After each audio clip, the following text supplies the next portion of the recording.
আসসালামু আলাইকুম। এই ঠান্ডা ঠান্ডা আবহাওয়ায় আমি বানাচ্ছি দারুণ মজার একটা স্যুপ। এটা হচ্ছে আটার স্যুপ। আটা দিয়ে তৈরি হলো, খাইতে যে কী মজা, একবার বানাইলেই বুঝবেন। বাচ্চা বড় সবাই কেড়ে কেড়ে খাবে, অসাধারণ স্বাদ। তো আসেন দেখি শুরু করা যাক। আমি এখানে 1 কাপ আটা একটা স্টিলের প্লেটের মধ্যে এভাবে ছড়ায় নিচ্ছি। এখন আমি যেটা করব সেটা হচ্ছে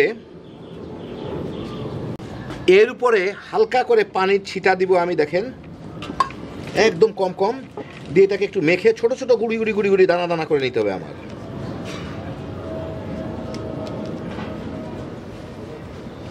এই যে দিলাম, অল্প একটু দানা হইলো, আবার একটু দিব, এরকম অল্প অল্প করে দিয়ে দিয়ে ছোট ছোট গুড়ি গুড়ি দানা করে নিতে হবে আমার। মাইনটা সেজন্য যত বেশি জায়গায় কম করে ছিটানো যায় আর কি। এই যে এরকম করে একটু মাখলেই এরকম ছোটো ছোটো ছোটো দানা দানা হয়ে যাচ্ছে। এরকম দানা করে নিতে হবে আমার সবগুলাকে। আর বড় দানা হইলে এটা ভেঙে দিতে হবে।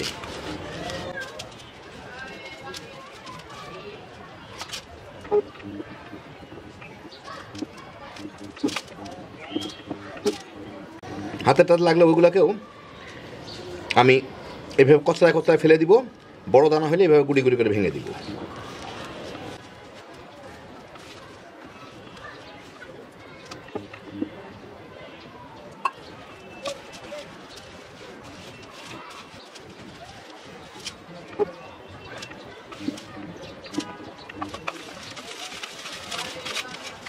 কিছুটা দানা দানা হওয়ার পরে পড়ার পরে এগুলা কিন্তু আমি যদি রাখি এখানে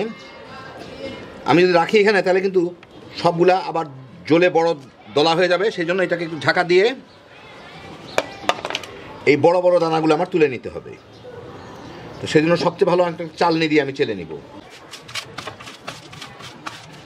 চালনির মধ্যে নিয়ে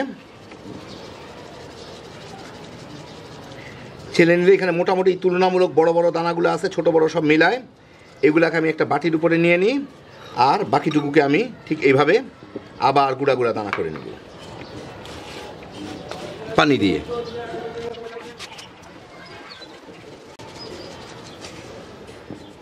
দেখেন বাকিটাকেও আমি সুন্দর সুন্দর ছোট ছোট গুঁড়া গুঁড়া দলা করে নিলাম। এর মধ্যে আর পাউডার আর টাইপের আটা নাই। এখন এইগুলো আমি সব একসাথে নিয়ে ভেজে নিব। আমি এখন একটা ফ্রাই প্যান গরম করে এই যে আটারগুলা বানা রাখলাম এইগুলাকে আমার একটু ভেজে নিতে হবে। এর মধ্যে বাকিটুকু আছে দিয়ে দিই একবারেই। আমি মাঝারি আর লোয়ের মাঝামাঝি আছে ভাজবো, এটা যাতে সুন্দর একটা ফ্লেভার আসে কিন্তু একদম পুড়ে না যায়। আর যদি বড় কোনো দলা দেখি এইগুলাকে আমি এরকম ছোট ছোট করে ভেঙে দিব। এটা যাতে পুড়ে না যায় খেয়াল রাখতে হবে।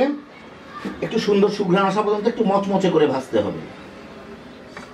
7-8 মিনিট ভালো মতো ভেজে দেখেন আটার কালারটা একটু বদলায় যায়, রংটা একটু বদলায় যায়। আর উপরে সবগুলাই বড় দানাগুলো সবগুলা ঝরঝরাভাবে শুকায় গেছে আর কি, মানে কোনো পানি টানি নাই। এখন আমি এটাকে চুলা থেকে উঠাই নিব। এই যে দেখেন নিচে আবার বাদামি হয়ে যাচ্ছে, সুন্দর একটা ফ্লেভার আসে। এই অবস্থায় এটাকে ভেজে নিতে হবে, খুব বাদামি করা যাবে না। 1 কাপ আটার জন্য আমি এখানে 6 কাপ পানি ভালো মতো ফুটাই নিছি। এর মধ্যে আমি স্বাদ মতো লবণ দিব। দিয়ে আমি এখানে কিছু সবজি ব্যবহার করতেছি, যার যার পছন্দ মতো সবজি দিবেন। আমি এখানে কিছু ভুট্টা, কচি ভুট্টার দানা নিয়ে নিচ্ছি, একটু ফুলকপি, একটু গাজর, একটু পাতাকপি, একটু পেঁয়াজ পাতা আর ক্যাপসিকাম দিব। তো এইগুলা জলদি হয়ে যাবে দেখে আমি ভুট্টাটা আর ফুলকপিগুলাকে একটু আগে দিয়ে 2 মিনিট 2-এর মতো সিদ্ধ করে নেব। সাথে গাজরটাও দিয়ে দিব 2-3 মিনিট। এটা কিন্তু একদম গলায় ফেলার দরকার নাই, জাস্ট একটু কচকচে টাইপের সিদ্ধ হলেই হয়ে যাবে। 3-4 মিনিট জাল দিয়েই আমি এখন এর মধ্যে দিয়ে দিব পাতাকপিগুলা আর পেঁয়াজের কলিগুলা। একই সাথে আমি দিয়ে দিচ্ছি 1 চা চামচ গোলমরিচের গুঁড়া, ছোট চামচ দেখে 2 বারে দিলাম, এটা ফ্লেভারটা খুব ভালো আনে। আর কয়টা কাঁচা মরিচ, লাল মরিচ একটু ঝাল হওয়ার জন্য। এইটা আধা মিনিটের 1 মিনিটের মতো জাল দিয়ে নিব, বলক দিয়ে নিব আর কি। 1 মিনিটের মতো জাল দিয়ে আমি এখন এর মধ্যে দিয়ে দিব হচ্ছে ওই ভাজা আটাগুলা। একটু নেড়ে নেড়ে দিব যাতে তলে লেগে দলা পেকে না যায়। দিলে এটা ঘন হয়ে যাবে, ওগুলাও ধীরে ধীরে সিদ্ধ হয়ে যাবে। সিদ্ধ হতে কিন্তু খুব বেশি সময় লাগবে না, ভাজা আটা যেহেতু। একই সাথে আমি এখানে দিয়েছি কতগুলো মটরশুঁটি আর একটু ক্যাপসিকাম। যার যার পছন্দ মতো সবজি দিয়ে দেবেন, শীতের সময় যা পাওয়া যায় তা দিয়ে বানানোই ভালো। এখন এটাকে আমি মিনিট 2 জাল দিয়ে নেব। 2 মিনিটের মতো জাল দিলাম, দেখেন আটাগুলাও সব সিদ্ধ হয়ে গেছে, বেশ ঘন হয়ে গেছে। এখন এর মধ্যে আমি একটু বাটার দিয়ে দিব, কেউ চাইলে ঘিও দিতে পারেন ফ্লেভারের জন্য। চুলাটা বন্ধ করে দিয়ে আর জাল দেওয়ার দরকার নাই, এটা একটু ভালো মতো মিশে গেলেই হয়ে গেল আমার দারুণ মজার, বলতে পারেন আটার স্যুপ। ফ্লেভারটা কিন্তু অসাধারণ, আপনাদের আমি গরমা গরম একটু বেড়ে দেখাচ্ছি। এই দেখেন হয়ে গেল আমার দারুণ মজার আটার স্যুপ। এর ফ্লেভার আর টেস্টটা যে কী অসাধারণ, একবার বানায় দেখেন তাইলেই বুঝবেন। বাচ্চারা সাধারণত স্যুপ খাইতে চায় না, কিন্তু এইটা কিন্তু চেয়ে চেয়ে খাবে। বাসায় থাকা সাধারণ জিনিসপত্র দিয়ে ঝটপট তৈরি হ্যাপি জোশের একটা আইটেম।